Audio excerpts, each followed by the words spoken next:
Pourquoi l'expression se créer une vie de rêve ne nous fait pas rêver et nous bloque au lieu de nous inspirer?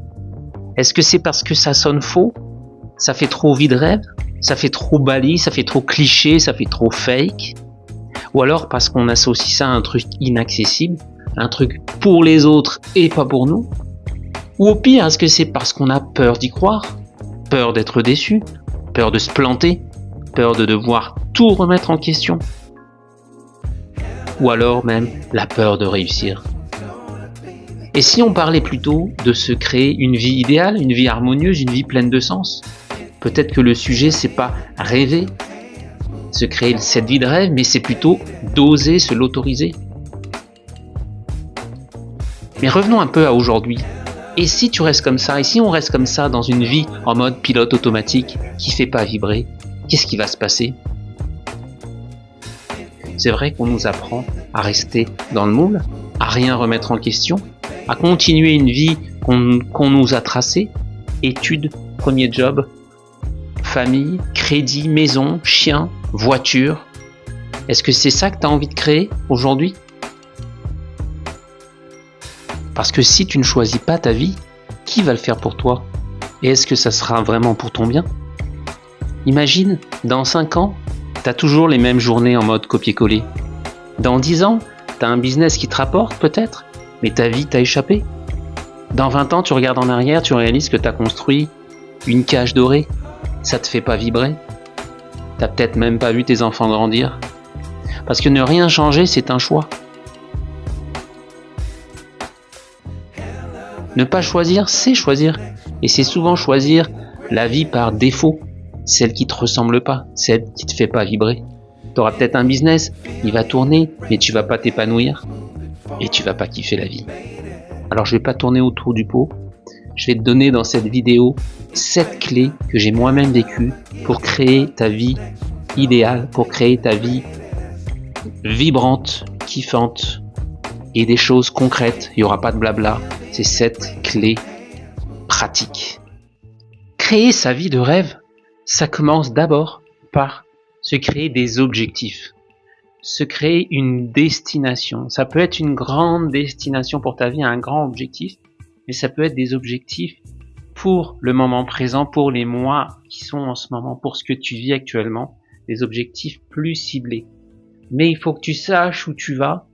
C'est comme tu rentres dans ta voiture, mais t'as pas mis la direction pour le GPS, donc tu sauras pas où tu devras aller, donc tu sauras pas ce qu'il faut que tu fasses, et ça va te bloquer. Donc je t'invite à prendre le temps de te demander c'est quoi que tu veux pour atteindre ta vie idéale, ta vie rêvée, ta vie que tu veux construire, et de ne pas te focaliser aussi sur un seul domaine. On a tendance à se focaliser sur, par exemple, que le travail, que son entreprise pour les entrepreneurs ou son poste de salarié pour les salariés, alors que dans ce qu'on appelle la roue de la vie en coaching et en psychologie, il y a d'autres domaines. Les autres domaines, tu les connais, mais c'est aussi te fixer des objectifs sur ça. Ça va être la famille, ça va être les relations sociales, les amis, ça va être tes loisirs, tes passions, le sport, le bien-être et la santé, la spiritualité, la religion pour certains.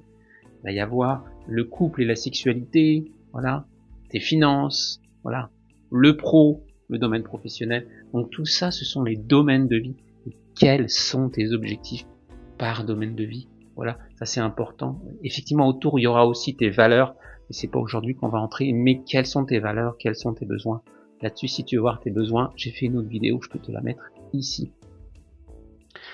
Donc ça va être fixer tes objectifs, qu'est-ce que tu veux, où tu veux aller.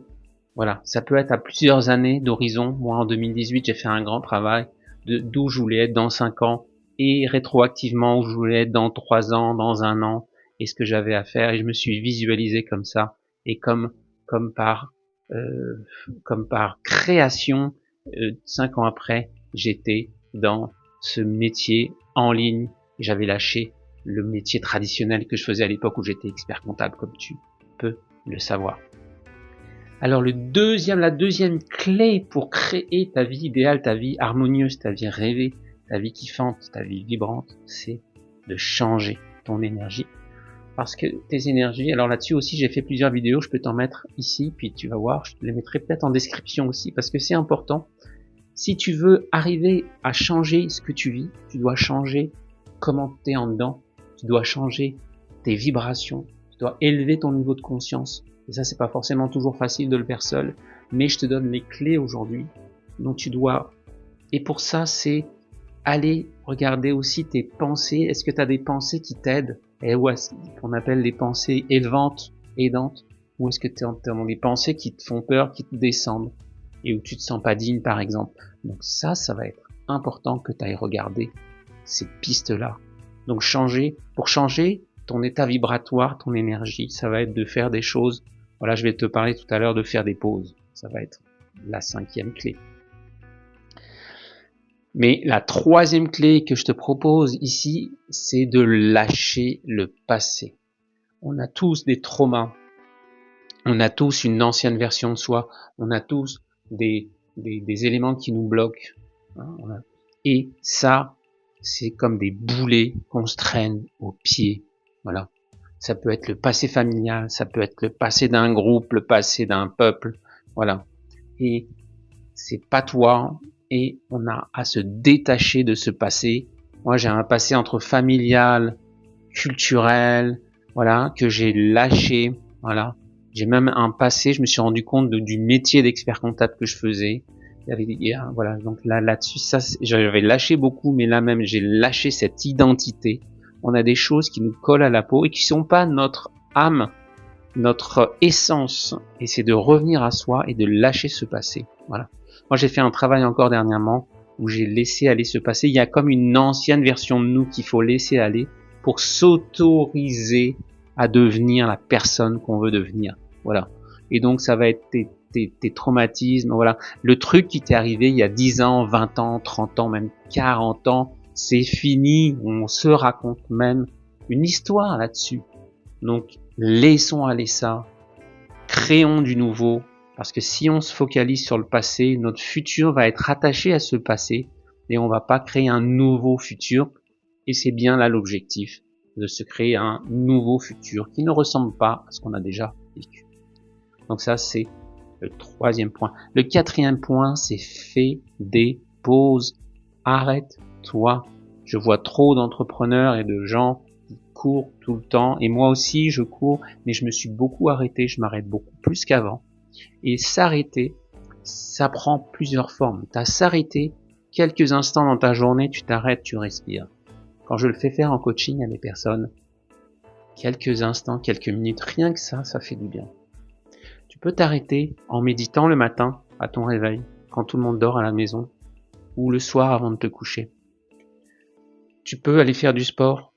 Tu peux aussi te retirer de la société. Moi, je suis parti en retraite, méditation, yoga. Et j'ai d'abord commencé par partir en thalassothérapie tout seul. Et ça a été des expériences extraordinaires que je peux te recommander. Voilà, d'y aller seul. Voilà, de couper, de pas faire de téléphone, de pas faire de réseaux sociaux, de pas faire d'écran. Et de s'immerger dans quelque chose qui te coupe de ton quotidien, qui te coupe total de ton quotidien. En thalasso, je me reconnectais au corps, avec des massages, avec des piscines, avec des piscines de bain de mer, avec des saunas, des hammams, et c'était extraordinaire. En retraite yoga méditation, c'était beaucoup plus spirituel et aussi physique, parce que c'était 4 heures de yoga par jour, 3 heures de méditation par jour, tout ça en plusieurs fois. Hein. Voilà. Donc ça te permet de te retirer. Voilà, moi ensuite j'ai été faire du yoga près de chez moi, j'ai été à un centre des jeunes dirigeants, où il y avait des formations le week-end ou en semaine, et donc vraiment c'est des temps qui sont importants, parce que si tu cours tout le temps, si tu es en permanence en mouvement, tu pourras pas prendre le recul nécessaire pour créer du nouveau. Et c'est ça qu'on veut, c'est créer du nouveau, et c'est en t'arrêtant. C'est en te connectant au vide, au rien. On appelle dans les neurosciences le champ quantique. Le champ quantique, c'est le vide absolu. Et c'est là, tu vas retrouver ton pouvoir créateur. Voilà. Donc, très important. Arrête-toi quelques instants, quelques jours. Et dès que tu peux, arrête-toi quelques semaines en été et coupe le travail coupe tes activités habituelles. Voilà. La 5e clé, c'est deviens cette nouvelle version de toi. Laisse la peau, l'ancienne peau de serpent, la chenille qui devient papillon, laisse l'ancien partir et deviens cette nouvelle personne. Moi, je suis en train encore de faire ça pour m'autoriser à me sentir digne de réussir. Celui qui était bloqué dans le passé, je le laisse aller et je deviens cette nouvelle personne et j'agis comme cette nouvelle personne. Voilà, je veux faire des vidéos, donc je fais un nouveau format de vidéo. Je pense comme cette nouvelle personne, je vais inspirer, car j'aime inspirer, j'aime transmettre. Voilà, et je kiffe de faire ça là au moment où je te fais cette vidéo. Je suis mes vibrations sont élevées, beaucoup plus que quand je fais du contenu sur d'autres plateformes. Je suis dans mon flow et je kiffe ma vie. Alors je t'invite à devenir cette nouvelle personne. Et d'abord, pose-toi en te posant et en te posant la question, quelle personne tu veux devenir, quelle nouvelle personnalité tu veux être. Et en commençant à faire des petits pas vers cette personne, tu vas la devenir. Voilà. La 6e clé pour se créer une vie de rêve et ta nouvelle vie, c'est que faut savoir que c'est un processus, que tout prend du temps. Là, je suis en train de t'expliquer des choses. Je suis en train de te dire que j'ai changé de pays, que je suis allé vivre en Suède, que j'ai vendu ma société. Mais tout prend du temps. Là, quand je te le dis, ça paraît d'être claquement de doigts, mais tout est processus, tu vois. Le processus d'accouchement, il n'y a pas un accouchement comme ça. Il y a eu d'abord, ça s'est fait dans les pensées, hein, donc ensuite ça s'est fait dans le corps, et ensuite il y a l'accouchement, tu vois, il y a la réflexion, il y a la gestation, il y a la conception, il y a tout ça est processus. Voilà. Et c'est peut être douloureux, c'est pas forcément toujours fluide. Ok, des fois on se sent tiraillé là-dedans, mais ça fait partie, voilà, du processus de transformation, j'ai envie de te dire. Voilà. Et donc c'est normal. La 7e clé, c'est d'aligner tout ça. C'est de faire tout ça. C'est de mettre en face l'un de l'autre ce que tu veux et ce que tu fais. Comment tu raisonnes et comment tu ressens. Et donc de tout ce que et te mettre en chemin pour aller vers cette direction qui te fait vibrer. Parce que c'est ça qu'on veut, c'est ça que tu veux, c'est créer une nouvelle vie qui te fait triper. Et il n'y a pas 36 solutions à un moment donné, c'est passer à l'action et arrêter d'être dans ta tête. Et justement, je suis en train de créer des webinaires pour les entrepreneurs car ça me tient à cœur. Ça fait 2 ans que j'accompagne les entrepreneurs. C'est mon laboratoire à moi des êtres humains. Je kiffe ma vie de voir ça. Et je vois des entrepreneurs qui ont perdu la motivation, qui ont perdu le sens, qui sont plus alignés. Et c'est important pour moi et je le vis aussi en ce moment d'entreprendre avec du sens, de s'épanouir sans s'oublier, sans se cramer, sans se sacrifier. Et si tu veux, regarde dans le lien en description, je vais mettre les liens pour s'inscrire à ces webinaires-là. Voilà. Et je vais te donner le bonus de tout ça, c'est le faire avec du fun, avec du plaisir, avec de tout ce processus de 7 étapes pour changer sa vie. Revenons à notre cœur d'enfant, revenons à du plaisir. Il faut s'amuser. En France, par exemple, dans les pays occidentaux, on est trop cérébral, on est trop dans notre tête, on n'est pas assez dans le cœur, on n'est pas assez dans les émotions. Et donc reviens à toi, reviens à ça, reviens à ton cœur d'enfant. Qu'est-ce que t'aimais faire? C'est quoi qui te fait vibrer? C'est quoi qui te fait triper? Mais ça, c'est pas dans ta tête. C'est ailleurs que dans ton mental. Arrête de réfléchir. Arrête de mettre dans ta tête. Mets-toi dans autre chose que ça, voilà. Et ça existe, tu peux le faire, voilà. Donc, je te souhaite de réaliser tout ça. Si tu veux être accompagné, fais-moi signe, t'as mes coordonnées et tu peux prendre même un rendez-vous avec moi que j'offre pour 30 minutes. Donc, on y va. Tu sais, il y a des études qui ont été faites sur les 5 regrets des personnes en fin de vie. Et tu sais lequel est le regret le plus fréquent? C'est celui de ne pas avoir eu le courage de vivre selon ses propres désirs. Je te laisse méditer là-dessus.